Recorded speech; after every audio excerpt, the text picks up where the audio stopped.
quero chamar aqui para o nosso papo André Massaro, analista quantitativo da carteira do investidor.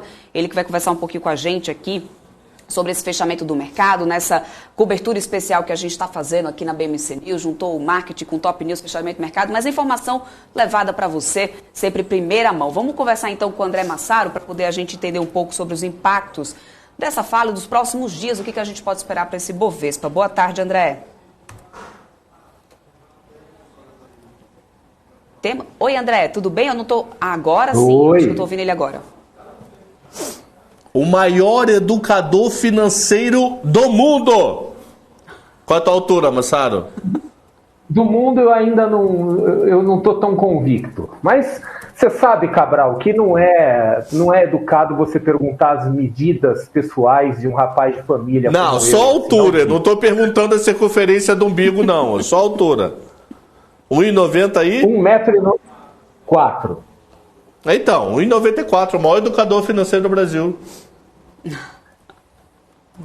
André, deixa eu trazer então, já que a gente está com o maior educador financeiro do Brasil, nada melhor do que você então, André, de você trazer para a gente uma análise aqui sobre o impacto realmente, do que a gente pode esperar a partir de agora, né? Logo após essa fala do presidente Jair Bolsonaro, era já uma expectativa muito grande nesse pronunciamento. O mercado vinha se comportando, já esperando uma transição tranquila, já esperando que o presidente Jair Bolsonaro não realmente questionasse esse pleito eleitoral. Ele realmente não faz isso, mas eu queria saber da sua posição em relação ao mercado de hoje, o que a gente pode esperar da Bolsa nessa quinta-feira, já que amanhã a gente não tem movimentação, né? Não, perfeito. Aconteceu aquilo que a gente viu. Quer dizer, quando teve a declaração aí do presidente Bolsonaro, nós vimos os efeitos disso no índice, vimos os efeitos em alguma ação, houve um aumento de volatilidade. O índice futuro particular, ele é um termômetro bom disso, né? Quer dizer, ele acabou dando uma escorregada e ficou um pouco volátil, e está fechando, assim, mostrando uma certa fraqueza em relação àquilo que aconteceu ao longo do dia. Tá?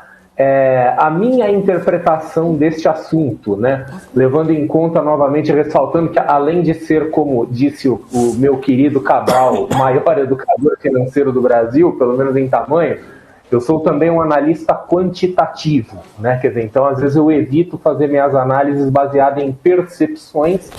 E no caso do discurso do presidente Bolsonaro, eu tenho que fazer isso baseado em percepção.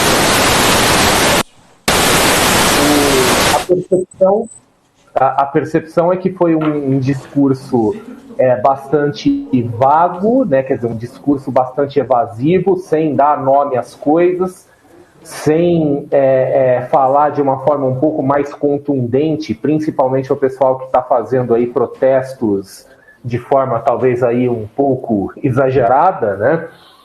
E guardadas as devidas proporções, né? Como tudo no Brasil, às vezes a gente acaba sendo um pouco mais suave, né, nas coisas. A gente não é muito de ir para o confronto direto, mas podemos dizer que é um certo momento Capitólio, né? Quer dizer, em que o presidente não condena de forma explícita, veemente, quer dizer, não pede de forma explícita que seja desmobilizadas essas manifestações, etc. e tal. Tá? Então, alguns colegas meus disseram o seguinte: olha, o discurso, ele foi um discurso burocrático, né? Quer dizer, foi um discurso assim, que falou o que queria falar, mas implicitamente fica aquele certo incentivo à bagunça. Tá? Essa não necessariamente é minha interpretação, mas é a interpretação que alguns colegas meus falaram e está consistente com o comportamento do mercado nesses últimos instantes do pregão. Quer dizer, então, nesses últimos instantes, o mercado perdeu um pouco aí do seu momentum, perdeu um pouco de força, exatamente no momento em que o Bolsonaro fez a declaração dele. Quer dizer, então, na minha visão, aí já não é tanto na minha visão, quer dizer, olhar um gráfico do índice futuro vai mostrar isso, o mercado não absorveu tão bem essa fala do Jair Bolsonaro. Uhum. Bom, olhando para o mercado na prática, até porque a gente sabe, né, que qualquer movimentação política pode acabar respingando bastante né, no Ibovespa, no dólar, pelo menos no fechamento de hoje, mesmo com essa fala aí do presidente já no finalzinho do dia, a gente viu até o dólar disparar bastante, depois voltando aqui para o patamar do 0,77, mantendo os 117 mil pontos.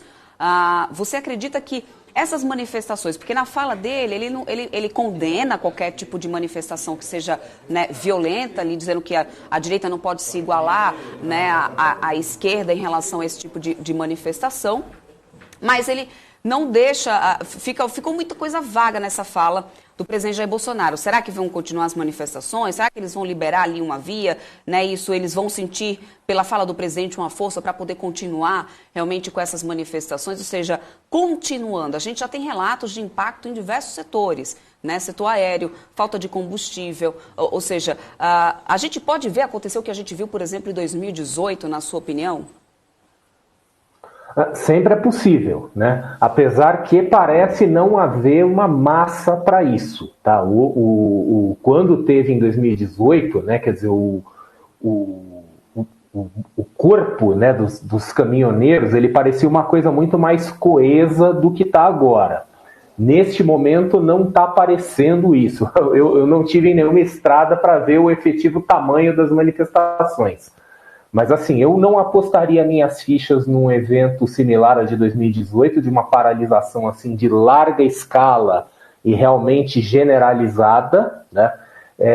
Apesar de que é uma possibilidade, a gente não pode descartar isso, sempre há a possibilidade dos ânimos se exaltarem, principalmente por conta, de novo, aqui trazendo de volta a fala do Bolsonaro. Quer dizer, o Bolsonaro condenou, mas não condenou de forma enfática o suficiente. Quer dizer, não era o caso de falar assim, não podemos nos igualar à esquerda. É o caso de falar assim, pessoal, acabou, voltem para casa, fim, né? Quer dizer, acho que era o mínimo esperado, né? Assim, de uma postura para tentar fechar aqui de uma forma assim, mais como estadista mesmo, né? Perdeu oportunidade, aliás, como perdeu inúmeras oportunidades aí ao longo do tempo. Mas tudo bem, né? Quer dizer, agora é questão de ver qual é realmente o fôlego aí dos manifestantes para tentar levar isso no longo prazo e levar isso em larga escala. De novo, assim, eu não enxergo os elementos presentes em 2018. Uhum.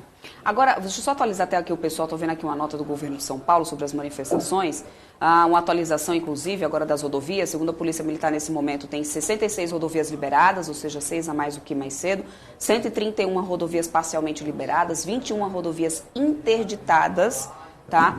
218 ações da PM para a liberação das rodovias. Isso, né, do governo de São Paulo, ou seja, falando aqui de São Paulo. A gente viu bastante entrada de capital estrangeiro, né, Massaro? Você acredita que esse tipo de comportamento, né, de parte de toda essa população que está indignada aí com todo esse trâmite, com tudo que vem acontecendo, pleito eleitoral, STF, enfim, você acredita que isso pode causar um efeito, o imã reverso, né, de afastar os investidores estrangeiros, né, diante de tudo que está acontecendo aqui dentro? Ou, de novo, você acredita que isso pode não ter força para tanto? Como que você vê isso? Como que isso pode refletir lá fora? No curto prazo, eu vejo como improvável algum impacto, alguma coisa grande que assuste o investidor estrangeiro. Quer dizer, o investidor estrangeiro está acostumado com países como o Brasil, na maioria dos casos, quer dizer, sabe que às vezes as pessoas reagem mal, reagem de forma um pouco passional a isso, né? E está muito próximo da eleição, quer dizer, ainda é um evento muito pontual. O investidor estrangeiro pode começar a ficar assustado de forma mais consistente se esse tipo de manifestação se tornar uma coisa frequente daqui para frente, né? Quer dizer, se realmente houver aí uma oposição agressiva ao novo governo e que vai de forma consistente, contínua, ficar fazendo manifestações aí que possam causar disrupção na economia. Mas, assim, agora, neste momento, né, quer dizer, novamente, assim, percepção, tá, do que a gente ouve aí de pessoas de fora do Brasil, até da mídia internacional, quer dizer, estão enxergando isso realmente como se fosse um momento de extravasamento, um momento de raiva, né, quer dizer, um momento de fúria, de ressentimento. Quer dizer, não uma coisa estruturada aí e que possa causar abalos aí na economia, no país aí ao longo do tempo. Professor Cabral, tem perguntas aqui para o Massaro? Massaro, eu não vi a pauta, desculpa, Massaro, perdão. Você fala de setor, está falando ou não? Muito pouco, né? Muito pouco, até porque aquela coisa assim... Muito pouco, Massaro, não seja modesto.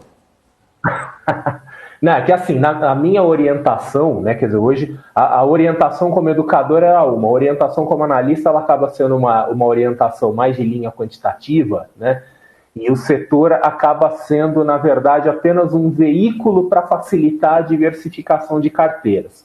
Mas é sempre importante ressaltar assim, eu não sou um especialista em nenhum setor em particular, né, quer dizer, não tenho essa linha de análise. A pergunta que eu ia te fazer é a tradicional pergunta. O que é kit Lula para os próximos anos em Bolsa? Tá, essa é uma pergunta relativamente fácil de responder por conta da saliência do assunto, né?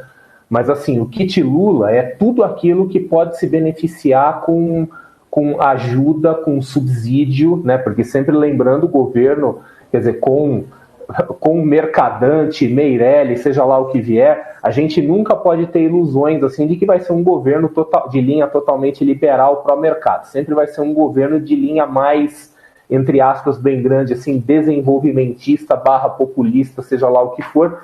Então, assim, setores que tipicamente se beneficiam de ajuda do Estado, seja via subvenção, via incentivo fiscal ou via algum tipo de incentivo direto, tendem a performar melhor. Então, aquela coisa, o kit Lula que a gente já ouviu, varejo, é educação, né?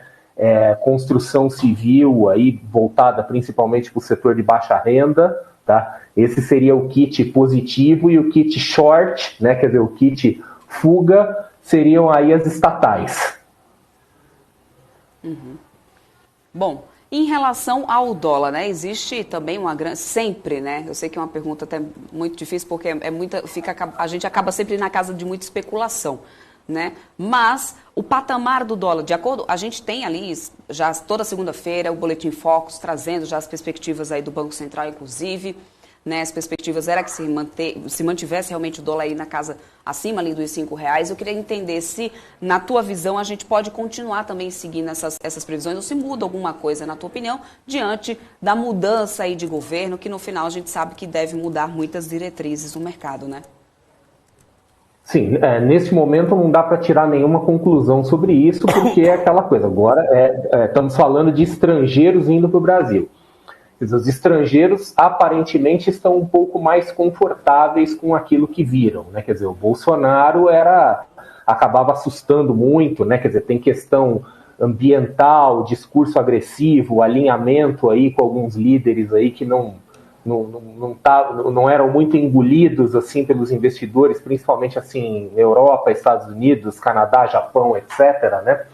Então, assim, pode ser que haja aí um certo bom humor generalizado do investidor estrangeiro para o Brasil, e isso ajuda a manter o dólar em níveis estáveis. Mas, obviamente, isso vai depender muito das primeiras atuações e das primeiras sinalizações do Lula, né? Quer dizer, se vier aquele Lula mais com cara de Lula 2002, assim, é bastante provável que o dólar se comporte. Do contrário, né, tudo pode acontecer. Do contrário, o investidor estrangeiro fica assustado e aquilo que está vindo volta com a mesma velocidade. Uhum. Vamos falar um pouco sobre o setor de commodities, setor de siderurgia e mineração, por exemplo, né? A gente vê que essa notícia agora de que realmente a China pode aliviar nessa questão, né, da política de tolerância zero com o Covid por lá, o minério de ferro voltando a subir um pouco depois disso, dessa probabilidade, né, o que impactou bastante, inclusive a Bolsa de Hong Kong fechando ali com mais 5% de alta no pregão dessa terça. E aqui, claro, o setor acaba respingando, óbvio, que reflete aqui, né, no cenário doméstico. Você acredita, esse era o grande empecilho, a grande barreira que ainda estava ali travando o setor de minério de ferro, setor de mineração? Não, tem mais coisa, tá? Quer dizer, a política Covid-0 é um fator relevante, porém é um fator que tende a ser temporário, né? Quer dizer, o governo chinês pode a qualquer momento ir lá e aliviar essas restrições. O governo chinês já não consegue aliviar, assim, com a mesma velocidade, a potencial bolha imobiliária que tem na China. Então, tem outros fatores na China, além desses, né, que podem atrapalhar um pouco o setor de commodities aqui do Brasil, minério de ferro em particular. Tá? Então, neste momento, as sinalizações que vêm de lá são positivas, mas tem mais coisa aí escondida, aí, tem mais coisa aí num barril de pólvora aí que a gente está sentado em cima dele. Uhum. E na questão do petróleo, você acredita que a situação da China também impacta bastante ou não? Porque a gente tinha, por exemplo, a queda da commodity, hoje voltou a subir novamente. A gente sabe que, claro, se fecha alguma economia, semana passada, não precisa ir muito longe, eu até falei mais cedo isso aqui, e o RAN, quando decretou ali, né, lockdowns e tudo mais, isso acabou impactando de novo. Ou seja, o petróleo você vê por esse mesmo patamar. E eu complemento, nessa situação, diante do cenário que a gente tem, você acredita que seria melhor alocações nesse momento em petróleo ou minério de ferro? Diante, claro, não dá para a gente deixar de falar também da crise energética, né, Massaro? Sim. Se fosse para fazer uma alocação mais estratégica nesse momento, eu acho que eu ainda preferiria estar mais apoiado no minério de ferro do que no petróleo. Tá? Quer dizer, petróleo também é outra coisa assim que a gente está vendo aí uma crise grave, mas que tende a ter um elemento pontual. A questão desse pontual também é uma questão de perspectiva, né? Quer dizer, vai ter a questão agora inverno europeu, tudo isso.